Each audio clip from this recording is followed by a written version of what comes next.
दोस्तों, रशिया में रहने वाले कुछ एक्सपीरियंस हाइकर्स अपनी ट्रिप के लिए रवाना होते हैं, लेकिन फिर कुछ ऐसा होता है जिसके रहस्य को आज पूरे 65 साल गुजरने के बाद भी नहीं सुलझाया जा सका है। इन हाइकर्स के ग्रुप में 9 लोग मौजूद थे और ये ट्रिप 16 दिन की होने वाली थी।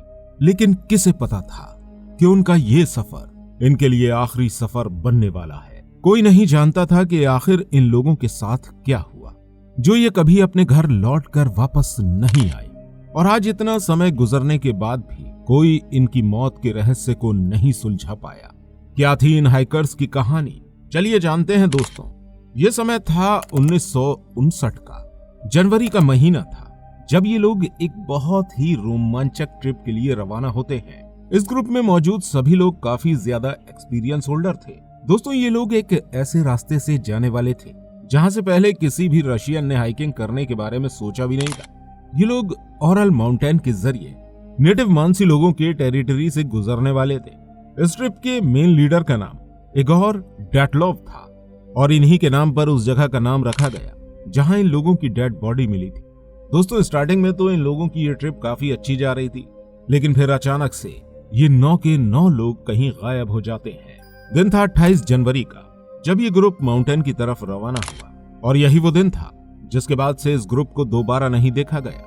दोस्तों, जब काफी दिन तक ये लोग लौटकर वापस नहीं आए, तब इन्हें ढूंढने के लिए यहाँ सर्च पार्टीज को भेजा गया। इन लोगों को ढूंढने के लिए स्टूडेंट, गार्ड्स, पुलिस और सोवियत मिलिट्री सभी लोग शामिल हो जाते हैं। पूरे 5 दिन तक खोजबीन करने के बाद इन लोगों को कुछ ऐसा देखने को मिलता है जिसे देखकर हर किसी के होश उड़ जाते हैं। असल में इन लोगों को इस ग्रुप का एक टेंट मिला था, लेकिन इस टेंट में काफी कुछ अजीब चीजें देखने को मिली थी। ये टेंट पहाड़ के ऊपर बर्फ में आधा दबा हुआ था। इसके अलावा टेंट के अंदर सारा सामान बिल्कुल सही सलामत रखा हुआ था। यहाँ पर खाने पीने की चीजें भी बिल्कुल ठीक ठाक मौजूद थी, लेकिन यहाँ एक भी बॉडी नहीं थी। और इन्वेस्टिगेशन की गई तो देखा गया कि टेंट की एक साइड को एक चाकू से काटा गया था, जिसे देखकर पुलिस समझ रही थी कि शायद इसे बाहर से किसी ने काटा हो। लेकिन फिर एक्सपर्ट्स ने बताया कि यह टेंट अंदर से काटा गया है। दोस्तों, इससे ये बात तो साफ हो गई थी कि इन हाइकर्स के साथ कुछ ऐसा हुआ था कि इन्हें जल्दी जल्दी में अपना ये टेंट काट कर यहाँ से भागना पड़ा। इसके अलावा इन्हें इतना मौका भी नहीं मिला कि वो अपना सामान भी यहाँ से ले जा सके। ये लोग अपने सामान में अपने जूतों को भी यहीं छोड़ गए थे। इसके अलावा टेंट के आसपास बर्फ में कुछ पैरों के निशान भी बने हुए थे। रिसर्च करने वाली टीम ने जब इन फुटप्रिंट्स को फॉलो किया तो लगभग 100 यार्ड्स तक चलने के बाद ये प्रिंट एक ट्री लाइन पर जाकर खत्म हो गई और यहाँ एक बहुत बड़े पेड़ के नीचे 2 बॉडीज पड़ी हुई थी। सिर्फ यही नहीं, बल्कि इन बॉडीज के ऊपर कपड़े भी मौजूद नहीं थे। इनकी कंडीशन काफी ज्यादा खराब थी। एक बॉडी की उंगलियां काली पड़ी हुई थी, उसके मुंह में मांस का एक टुकड़ा मौजूद था जो उसके खुद के ही हाथ का था। और दूसरी बॉडी का हाल कुछ ऐसा था कि उसके बाल एक साइड से जले हुए थे। इसके बाद इन्वेस्टिगेटर को थोड़ी दूरी पर 2 और बॉडीज मिलती है। ये बॉडीज टेंट के डायरेक्शन में वापस जाने की कोशिश कर रही थी। दोस्तों, इन सभी बॉडीज के ऊपर कई सारे कट और स्क्रैचेस के निशान मौजूद थे, लेकिन ये चोट इतनी ज्यादा नहीं थी जिससे इनकी मौत हो जाए। अब कोई नहीं समझ पा रहा था कि इनकी मौत किस वजह से हुई है। जब ये बर्फ थोड़ी सी पिघली तो एक मानसी हंटर को 150 फीट की दूरी पर एक शेल्टर दिखता है। इस शेल्टर के अंदर बेल्ट और कपड़ों के कुछ टुकड़े मौजूद थे।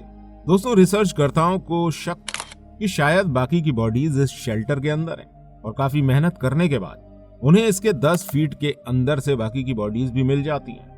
इन बॉडीज को काफी ज्यादा चोटें आई हुई थी। एक के सर में तो इतनी ज्यादा चोटें थी कि उसकी हड्डी के पीसेस ब्रेन में घुस गए थे। इसके अलावा बाकी की बॉडीज के चेस्ट पूरी तरह से टूटे हुए थे। इसके अलावा इन बॉडीज के लिप्स, आंखें और टांग भी मिसिंग थे। दोस्तों, इन सबको देखकर पता चल रहा था कि इन लोगों के साथ कुछ तो बहुत अजीब हुआ था। इन बॉडीज के मिलने के बाद 28 मई को इस इन्वेस्टिगेशन को बंद कर दिया जाता है और ये डिक्लेयर कर दिया जाता है कि ये मामला मर्डर का है। लेकिन ये भी क्लियर था कि इस तरह के मर्डर को इंसान तो नहीं कर सकता है। फिर इन लोगों को किसने मारा, इसके बारे में लोगों ने अपनी अलग अलग राय देना शुरू कर दी। कई सारे इन्वेस्टिगेटर्स का मानना है कि हिट रे या फिर किसी वेपन के जरिए इन लोगों के ऊपर हमला किया गया था। कुछ लोगों का मानना है कि इन लोगों के ऊपर येती ने हमला किया था, लेकिन यहाँ इन लोगों के अलावा किसी और इंसान या जानवर के फुटप्रिंट मिले ही नहीं थे। वहीं कुछ लोगों का मानना है कि ये लोग एक सीक्रेट सोवियत वेपन टेस्ट के एरिया में पहुंच गए थे और यहाँ कोई मिसाइल गलत तरीके से लॉन्च हुई थी, जिसका मलबा स्नो के टेंट पर गिरा था। दोस्तों, जिस जगह ये हाइकर्स गए थे उसे डेथ पास के नाम से जाना जाता है। साल 2019 में इस केस को एक बार फिर से खोला जाता है और कुछ लॉजिकल थ्योरी सामने रखी जाती है, जिसमें बताया जाता है कि यहाँ पर एक बहुत ही भयानक हिमस्खलन हुआ था, जिसकी वजह से उनकी जानें गई थी और इसी हिमस्खलन की वजह से हाइकर्स की बॉडी पर ये इंजरीज आई थी। लेकिन दोस्तों, ये सिर्फ थ्योरी थी। इन हाइकर्स में से कोई भी जिंदा नहीं बचा था जो कि बता सके कि इन लोगों के साथ आखिर क्या हुआ था।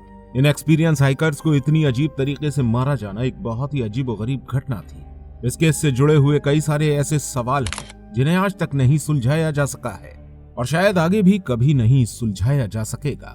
तो दोस्तों, आपको क्या लगता है इस बारे में कमेंट में जरूर बताइएगा और ऐसी और इंटरेस्टिंग वीडियोस देखने के लिए हमारे चैनल को सब्सक्राइब करना बिल्कुल मत भूलिएगा। मिलते हैं आपसे अगली वीडियो के साथ। धन्यवाद।